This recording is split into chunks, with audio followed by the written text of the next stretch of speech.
अपने आंदोलनों को लेकर लगातार सड़कों पर उतरते हैं, सरकार से अपनी मांग रखते हैं। मांगे पूरी ना होने तक लगातार किसान आंदोलन करते हैं। और अब ये किसान आंदोलन इसलिए अहम हो जाता है क्योंकि हरियाणा में विधानसभा के चुनाव होने हैं और इन विधानसभा चुनावों की सरगर्मियों के बीच जानकारी ये है कि अब किसान शंभू बॉर्डर पर महापंचायत करने जा रहे हैं। महापंचायत को लेकर हलचल बढ़ चुकी है। 200 दिन किसानों के धरने के पूरे हो चुके हैं और ऐसे में किसान आज महापंचायत करने जा रहे हैं। थोड़ी देर पहले रेसलर विनेश फोगाट भी शंभू बॉर्डर पहुंच चुकी हैं। विनेश फोगाट ने किसानों के साथ मंच साझा किया।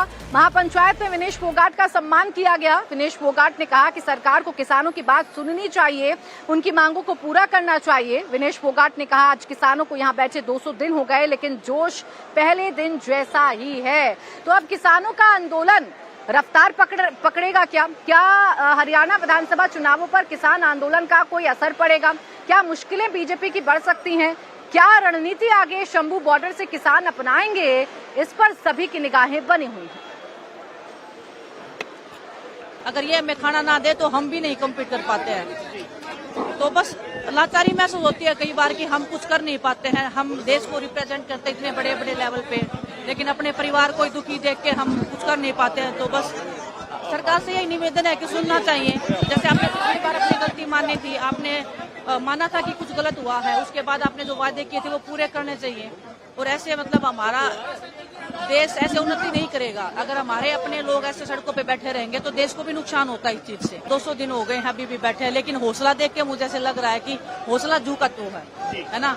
जब लंबा कोई आंदोलन चलता है तो लोगों में एक उम्मीद टूटने लग जाती है, क्योंकि हम ऐसी जगह से निकले। जब हम दिल्ली में बैठे थे तो हमारे भी हौसले ऐसे होते था कि पता नहीं कब मानेंगे, है ना। लेकिन हौसला देख के ऐसे लग रहा है कि आज पहला ही दिन है। देखिए, आंदोलन पूरे देश भर में किए जा रहे हैं। एक आंदोलन यहाँ है जो कोलकाता में किया जा रहा है, जो डॉक्टर्स प्रोटेस्ट कर रहे हैं और उनकी मांग तो सीधी सीधी है कि डॉक्टर बिटिया के गुनहगारों को इंसाफ दिया जाए। तो दूसरी तरफ किसान हैं जो आंदोलन पर बैठे हुए हैं और किसान नेता क्या कह रहे हैं। शंभू बॉर्डर से किसान नेता सरवन सिंह पंढेर ने सरकार को अल्टीमेटम दे दिया है। ये अल्टीमेटम दिया गया है कि अगर किसानों की मांगे नहीं मानी जाती हैं तो किसानों का ये आंदोलन और भी ज्यादा तेज हो जाएगा। 200 दिन से हम धरने पर बैठे हुए हैं, सरकार की बात सुनने को राजी हैं, लेकिन सरकार हमारी मांगों को पूरा नहीं कर रही है। कहा कि आज इतने किसान जुट रहे हैं कि हम सरकार को हमारी मांग मानने पर मजबूर कर देंगे। किसानों की मांग है कि शंभू बॉर्डर का रास्ता खोला जाए और उन्हें दिल्ली जाने दिया जाए, उन्हें शांतिपूर्ण प्रदर्शन का अधिकार मिले, सरकार एमएसपी की लीगल गारंटी कानून लेकर आए, किसानों के कर्ज को माफ किया जाए। केंद्र की मोदी सरकार ये रास्ता खोले और रास्ता खोलकर हमें दिल्ली, देश की राजधानी में जाके पीसफुली अपना प्रदर्शन करने का हक दे। एमएसपी लीगल गारंटी कानून बनाया जाए, किसान मजदूर का कर्ज माफ़ी की जाए, अन्य मांगे हैं। आज नए ऐलान भी इस स्टेज से किए जाएंगे और इसके बाद जब स्टेज ख़त्म होगी तो वहाँ पीसी भी करेंगे। तो सभी जनता को आप देख सकते हैं, अभी तक बहुत से लंगर यहाँ जो आप स्थानीय लोग हैं वो लेके पहुँच चुके हैं और कार्यरत है अपने कामों में। और आज का जो यहाँ बॉर्डरों के ऊपर इकट्ठ हो रहे हैं वो मोदी सरकार की नींद हराम कर देंगे और हमारी मांगे मानने पे उनको विवश करेंगे। तो देखिए, किसानों की तरफ से तो अल्टीमेटम पर अल्टीमेटम सरकार को दिया जा रहा है। दरअसल दिल्ली जाने वाले जो बॉर्डर हैं, पंजाब और हरियाणा से जुड़ते हैं, उन बॉर्डर्स को बंद किया गया है और इसी शंभू बॉर्डर को खुलवाने की मांग पर किसान अड़े हुए हैं क्योंकि वो दिल्ली आना चाहते हैं, घेराव करना चाहते हैं, सरकार से सवाल पूछना चाहते हैं। मेरे सहयोगी पुनीत इस वक्त हमारे साथ जुड़ गए, उनके पास सीधा चलेंगे। पुनीत, विनेश फोगाट की तस्वीरें भी देख ली और वो क्या कह रही हैं ये भी हमने सुन लिया। और जरा बताइए, इस महापंचायत में क्या मैसेज देने की कोशिश की जा रही है या क्या रणनीति यहाँ से सेट की जाएगी? देखिए प्राची, सबसे पहले तो मैं आपको यहाँ की तस्वीर जो है वो दिखाना चाहूँगा। ये जो आप तस्वीर देख रहे हैं ये शंभू बॉर्डर की तस्वीर है, जहाँ पर आज काफ़ी बड़ी संख्या में जो किसान हैं वो यहाँ पर इकट्ठा हुए हैं। ना सिर्फ पुरुष बल्कि महिलाएं भी यहाँ पर अच्छी खासी तादाद में आप यहाँ पे देख सकते हैं। ये शंभू बॉर्डर की तस्वीर है जिसको पूरी तरह से पक्का बना दिया गया है और एक पक्का मंच जो है वो तैयार कर दिया गया है, पंखे लगा दिए गए हैं और ये सामने आप मंच देख सकते हैं।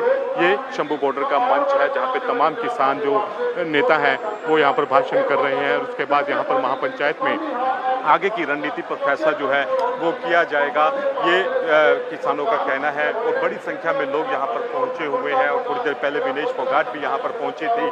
तो अभी मैं पहले बात करूंगा, स्वर्ण सिंह पंधेर जो है इस वक्त हमारे साथ हैं, उनसे मैं बात करने की यहाँ पे कोशिश करता हूँ। पंधेर साहब, 200 दिन पूरे हो चुके, क्या रणनीति रहेगी अब?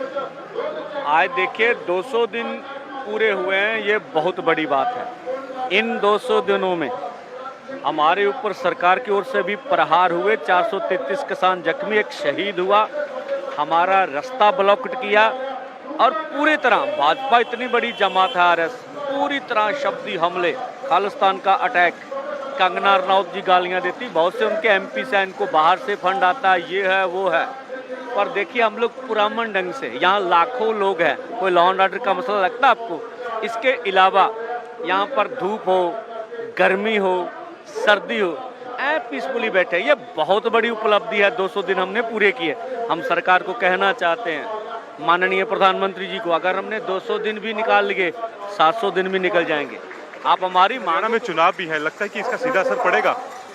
देखिए, हरियाणा में लोगों को किसन को वोट डालना नहीं डालना उनका निर्णय, लेकिन हरियाणा के लोगों को हम जरूर ये कहेंगे कि जिस तरह से 70,000 अर्धसैनिक फोर्स लगे रहे, हरियाणा को खुली जेल बनाया गया, आपका शहीद शुभकर्ण शहीद किया गया, आपके बोला था पासपोर्ट रद्द कर देंगे। नाराजगी अपनी जगह है और किसान सरकार से नाराज हैं और इसी नाराजगी के तहत अल्टीमेटम पर अल्टीमेटम दिए जा रहे हैं।